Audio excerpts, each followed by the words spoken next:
Alright, got a little trouble going on here like usual.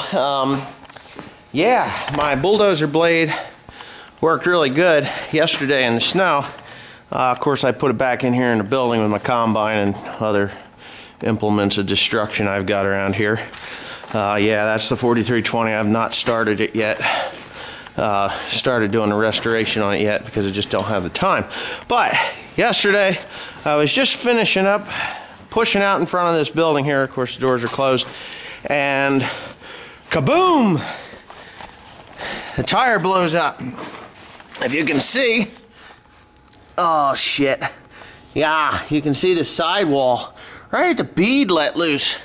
Now, I'm pretty fortunate that I was only 10 feet away from the building. I just backed it on in here and parked it. But now that we've had 30-mile-an-hour winds most of the night, we've got some hellish snow drifts, and I can't get my truck out, and my mom and dad need their driveway plowed again. So I have to fix that tire. Well, there is no fixing that tire. That's really weird that that tire did that. But yeah, I got another tire here, 12.5L 15SL. There's really nothing wrong with it other than it's got snow and ice and crap in it. I had it mounted tubeless, and the weight of the wagon that I had it on was really just chewing up the bead on there.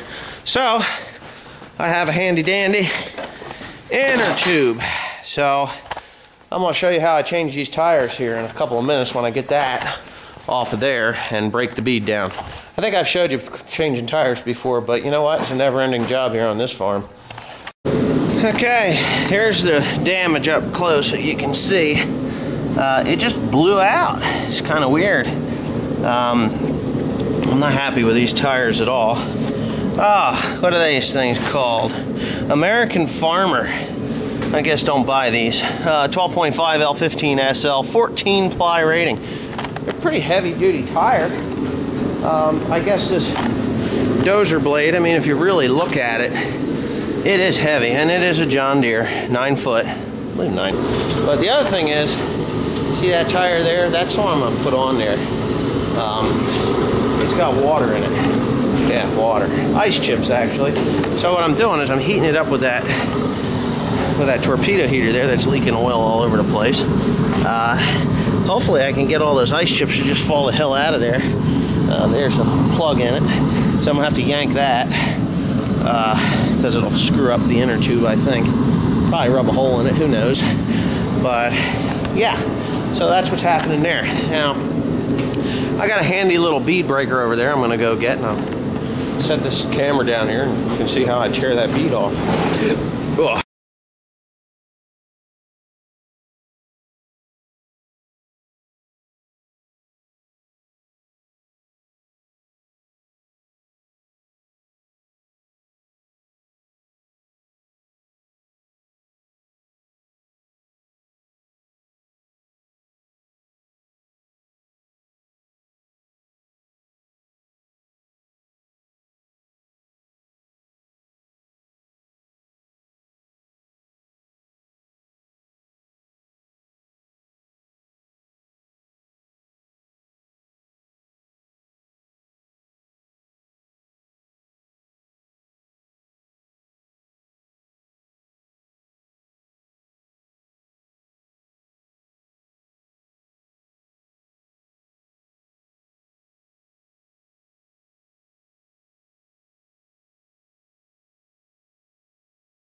Alright, I'm about ready to put this tire on.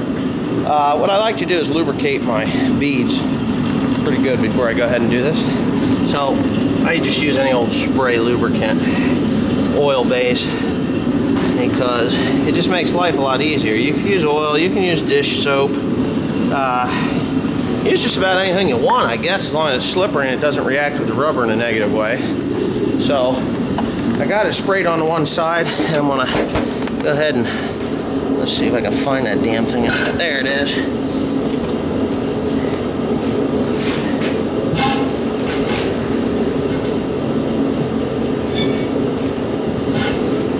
Of course, the rubber's nice and soft now because I had it on the heater.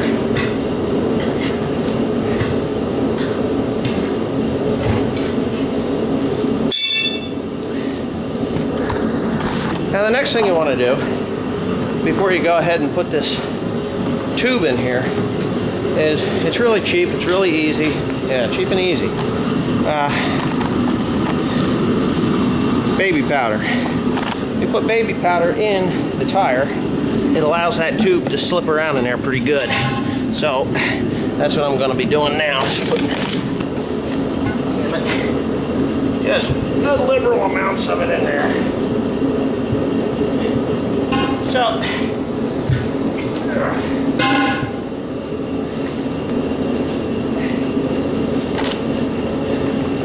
you also want to put it on your tube too.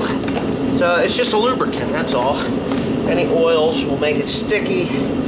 Talcum powder will dry it up and it'll be perfect. Take off the little retaining ring.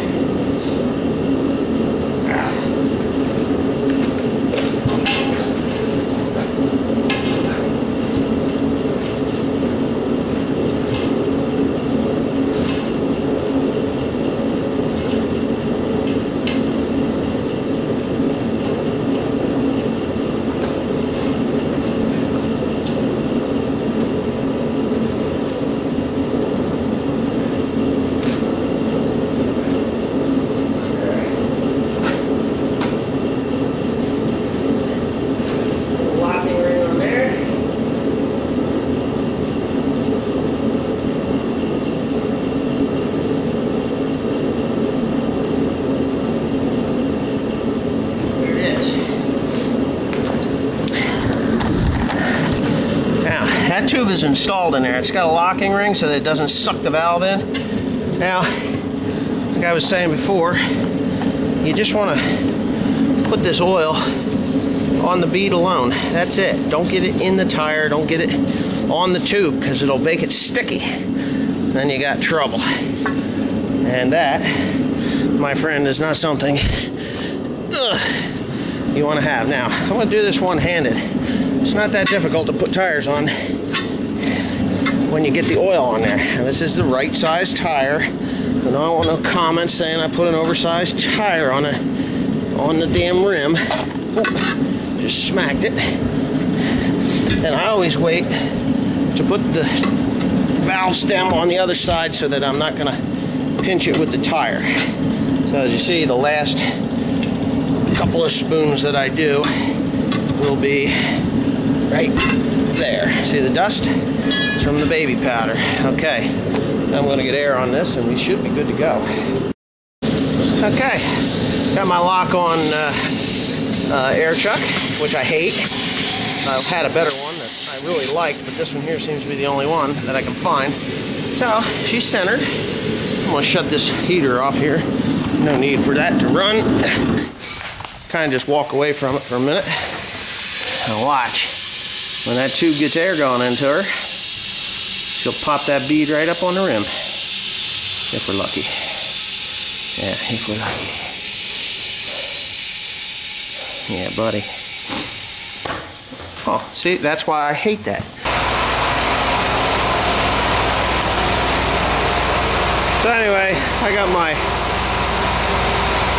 pressure gauge here. It goes all the way up to 120, 130. Yeah, 130, I guess. And we will not be putting that kind of air in this tire. We're only going to put about 55 pounds, which we're at 40 right now.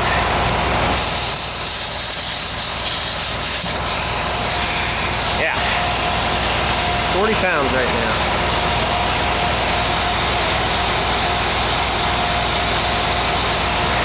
Woo-wee. There it is. I'm going to check this tire. There's where that plug is. You see, I left it in there because I didn't want stuff poking through it. And I don't think it's going to bother that tube anyway because there's not that much sticking through the other side. So, there we are at 50 pounds. 50 sounds good to me. Now I'll mount her up and that'll be the end of it.